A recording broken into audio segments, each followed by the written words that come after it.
Social మీడియాలో ఒక controversy నడుస్తుంది. యూఎస్ డిస్ట్రిబ్యూటర్ 3 సినిమాలకి ఇప్పుడు సేమ్. మీ 2 సినిమాలది ఓపెనింగ్ స్టార్ట్ అయిపోయినాయి ఆల్రెడీ.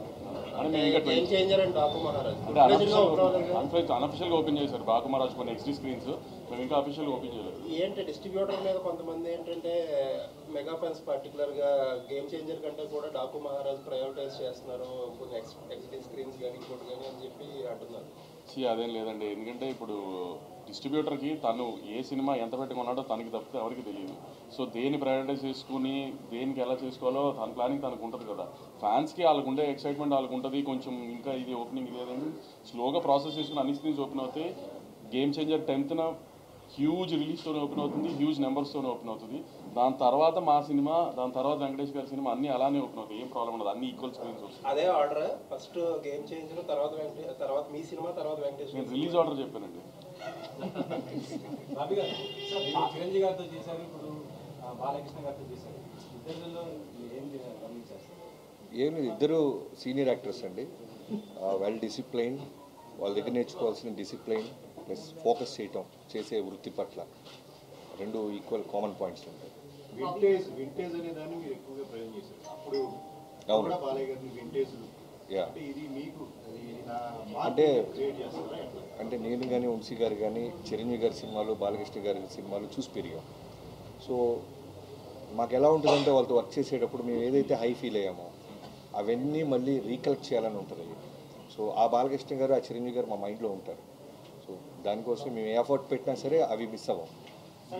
మీరు మెగాస్టార్ చిరంజీవి గారి అభిమాని అని చెప్పి బాలయ్య గారితో సినిమా చేసేటప్పుడు ఇది ఒక ఛాలెంజింగ్ టాస్క్, అంటే అంతకంటే బాగా తీయకపోతే తేడా వస్తాయని చెప్పేసి సో దాన్ని మైండ్లో పెట్టుకోవడం జరిగింది. అంతకంటే బాగా తీశారండి. నేను మీకు చెప్పేస్తున్నా, అంటే చిరంజీవి గారి ఫ్యాన్స్ నన్ను తిట్టుకున్నా అంతకంటే బాగా తీశారు. ఇప్పుడు ఆయన నిజంగా చిరంజీవి గారి ఫ్యాన్ అయినా నేను బాలకృష్ణ గారి ఫ్యాన్గా నేను చెప్తున్నాను, ఆయన అంతకంటే చాలా బాగా తీశారు. మీరు విజువల్స్ చూస్తే మీకు అర్థమవుతుంది జాయింట్ వాళ్ళు. అక్కడ బందిపోటు దొంగలు, పొలం దేవి లాంటి characters same time robin hood తరహా క్యారెక్టర్ కనిపిస్తుంది. ఈ సినిమా కోసం మీరు ఆయన స్టోరీ తీసుకున్నారా, లేదంటే పిక్స్ యాడ్ చేశారా, చేసిన రీసెర్చ్? మాకు అదేనండి కంప్లీట్గా. మేము రాసుకున్న క్యారెక్టర్, మేము రాసుకున్న వరల్డ్ అదంతా. లేదు, బాలకృష్ణ గారు దాని తర్వాత దీన్ని ఫాలో అవ్వాలి. మిగతా డాకు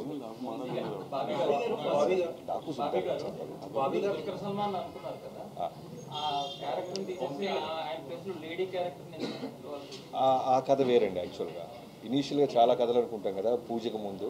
సో ఆ కథలో వన్ ఆఫ్ ద కథ అది. పూజ తర్వాత జరిగిన కథ ఇది అంతే. బాబీ గారు, యాక్చువల్గా బాలకృష్ణ గారి సినిమా అంటే బాలకృష్ణ గారి లుక్స్ గురించో, డైలాగ్స్ గురించో, యాక్షన్ ఎపిసోడ్స్ గురించో ఎక్కువ మాట్లాడుకుంటాం మనం. బట్ వంశీ గారు అవన్నీ కాకుండా విజువల్స్ అంటారు ఫస్ట్ దగ్గర నుంచి. ఏంటి ఈ మార్పు కారణం? అంటే అదే మేము స్టార్ట్ చేసే ముందు నేను వంశీ గారు క్లియర్గా చాలా మేము అనుకున్న మోటివేషన్ ఏంటంటే, ఇంటెన్షన్ ఏంటంటే, బాలకృష్ణ గారి సినిమాలు డైలాగ్స్ కోసం వస్తారు, యాక్షన్ ఎపిసోడ్స్, వన్ లైనర్స్ ఉంటాయి. అవి వాటన్నిటితో పాటు మనం ఏదో స్పెషల్గా చేయాలి బాబీ. అంటే విజువల్గా, అంటే ఇప్పుడు మనం ఏదో మలయాళ ఫిల్మ్ చూసినప్పుడు, తమిళ సినిమా చూసినప్పుడు, హాలీవుడ్ ఫిల్మ్ చూసినప్పుడు మనం 2-3 రోజులు సినిమా ఆఫీస్లో మాట్లాడుకుంటారు డైరెక్టర్లు కానీ రైటర్లు కానీ, ఇలాంటి ఎపిసోడ్ మనం ఎందుకు అచీవ్ చేయలేకపోతున్నాం. సో ముందు దాన్ని కొడదాం, బలంగా కొడదాం. మన విజువల్ గురించి ఇంకో పక్క రాష్ట్రం కూడా మాట్లాడుకోవాలి కదా. తెలుగు సినిమాలు పెరుగుతున్న స్పాన్ మీకు అర్థమవుతుంది, మీ అందరికి తెలిసింది. సో ఎంతసేపటికి డైలాగులు లౌడ్గా కథ చెప్పడం కన్నా ఒక సెటిల్డ్గా బాలకృష్ణ ఓకే ఆయన అడిగాడు కాబట్టి ఆయన చెప్తున్నాడు. సో సరే, సో లౌడ్తో కథ చెప్పడంతో పాటు ఒక అందంగా విజువల్ ఎందుకు చెప్పకూడదు? ఇప్పుడు బాలకృష్ణ గారితో ఎలా అవుతుందంటే, ఓ డైరెక్టర్ ఏం చెప్పినా దానికి 100కి 100% చేస్తారు ఆయన. సో అలాంటి హీరో దొరికినప్పుడు సెటిల్డ్గా అందంగా ఒక వరల్డ్ క్రియేట్ చేద్దామని ఒక ప్రయత్నం చేసాం, అది అచీవ్ చేసాం.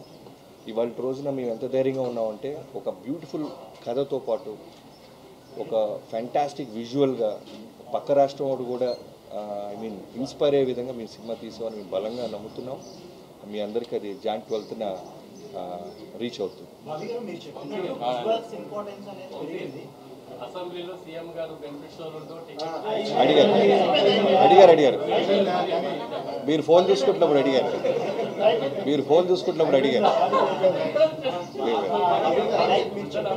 విజువల్స్ ఇంపార్టెన్స్ అనేది ఇప్పుడు పెరిగిపోయింది. ఇప్పుడు యాక్షన్ ఎపిసోడ్స్ అనేది థియేటర్లో సెలబ్రేషన్ అయిపోతుంది ఫ్యాన్స్. మనం ప్రీవియస్ ఈ సినిమాలో ఇంతకుముందు యాక్షన్ ఎపిసోడ్స్ చాలా హెవీగా ఉంటుంది. అప్పటితో పోలిస్తే ఇప్పుడు ఇంకొంచెం పెరిగింది స్పాన్ అని చెప్పారు. మీరు తీసుకున్న జాగ్రత్తలు అంటే ఇప్పుడు the fight masters Venkat master అని సోలో ఒక మాస్టర్తోనే వెళ్ళాం. సో మీరు అన్నట్టు నా ప్రీవియస్ సినిమాలో యాక్షన్కి ఎంత పేరు వచ్చిందో ఈ సినిమాలో మొన్న నాని గారు ఎక్కడో ఫంక్షన్లో చెప్పినట్టు మొత్తం పోతారు అన్నట్టు ఉంటుంది. తమన్ బాలష్లో చెప్పాలంటే థియేటర్లో స్పీకర్లు బ్లాస్ట్ అవుతాయి, ఆ విధంగా ఉంటుంది. నెవర్ ఎవర్ అలా ఉంటుంది. చిరంజీవి గారితో సినిమా చేయడం కథలు కానీ బాలకృష్ణ గారి దగ్గరికి వచ్చేసరికి ఒక ఫోర్స్డ్ ఇంటెన్సిటీకి బాలయ్య గారి ఫ్యాన్స్ బాగా అలవాటు పడ్డారు. డైలాగ్ ఎమోషన్ పంచెస్ కానీ అవన్నీ కూడా. ఇదేమో చెప్పేది చాలా బ్యూటిఫుల్గా కథ అన్నట్టుగా మీరు మాట్లాడుతున్నారు.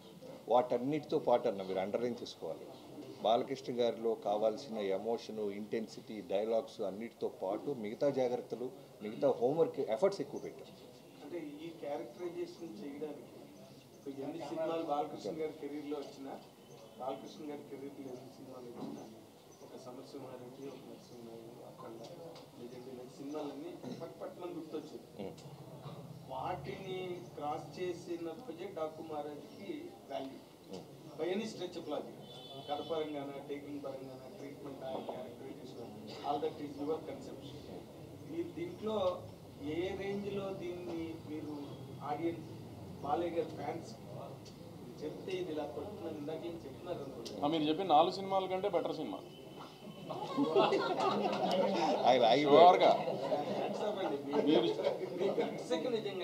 సినిమా నేను చూసుకున్నా కదా, గట్స్ నాకు తెలుసు కదా. ఇంటర్వెల్లోనే మీరు ఫోన్ చేసి వంశీ అఖండ కంటే బాగుందనో లేకపోతే లెజెండ్ కంటే బాగుందనో మీరు నాకు చెప్తారు చూడండి. ఇంటర్వెల్లోనే ఫోన్ చేసి చెప్పేస్తారు. సినిమా ఏదాకా వెయిట్ చేయరు మీరు, అసలు అంత బాగుంది సినిమా.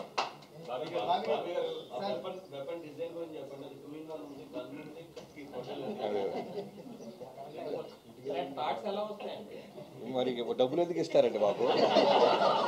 వాటికే కదా వీళ్ళు డబ్బులు తీసుకునేది. నుంచి పాపం ఆ అమ్మాయి బాబీ గారు అంటుంది, మీరు ఓవర్ యాక్ట్ చేస్తారు. అడగమ్మా. బాలకృష్ణ గారిని బోయపాటి గారు ఎలివేషన్ ఇచ్చినట్టు ఇంకా నాకు ఎవరు అంత బాగా ఇవ్వరు. బట్ ఈ సినిమాలో చూస్తే హార్స్ రైడింగ్ అవన్నీ ఎక్కువగా ఉన్నట్టుంది. బాలకృష్ణ గారిని ఏమైనా ఇబ్బంది పెట్టారు ఎక్కువ యాక్షన్ సీక్వెన్సెస్?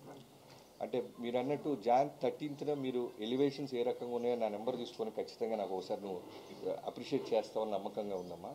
తర్వాత బాలకృష్ణ గారిది ఎలా ఉంటుందంటే ఆయన ఇబ్బంది పెడతాం అనేది నేనే కాదు ఏ డైరెక్టర్ చేయలేడు. ఎందుకంటే పొద్దున్న 7 o'clock వచ్చి అర్ధరాత్రి మనం వెళ్ళమనేదాకా వెళ్ళరు. ఆయన గుర్రం ఎక్కమన్నా, కొండ ఎక్కమన్నా, రాళ్ల నుంచి దూకమన్నా చేస్తారు. డైరెక్టర్ చెప్తే కథ డిమాండ్ చేసి ఏమైనా చేస్తారు. ఎక్కడా కూడా మీకు యాక్షన్ సీక్వెన్స్ జరుగుతున్నప్పుడు ఏదైనా దెబ్బ తగిలినా సరే పక్క వ్యక్తికి కూడా తెలియని మళ్ళీ టేక్ ముందు అలానే నిలబడతారు. సో ఎప్పుడు మాకు ఆ ఫీల్ ఆయన బాధపడుతున్న సంగతి మా దాకా రీచ్ అవుతుంది. అంత హానెస్ట్గా, అంత అగ్రెసివ్గా టువర్డ్స్ వర్క్ ఉంటారు. మీకు స్కేరీ అనిపించిందా ఆయన బాడీ డబుల్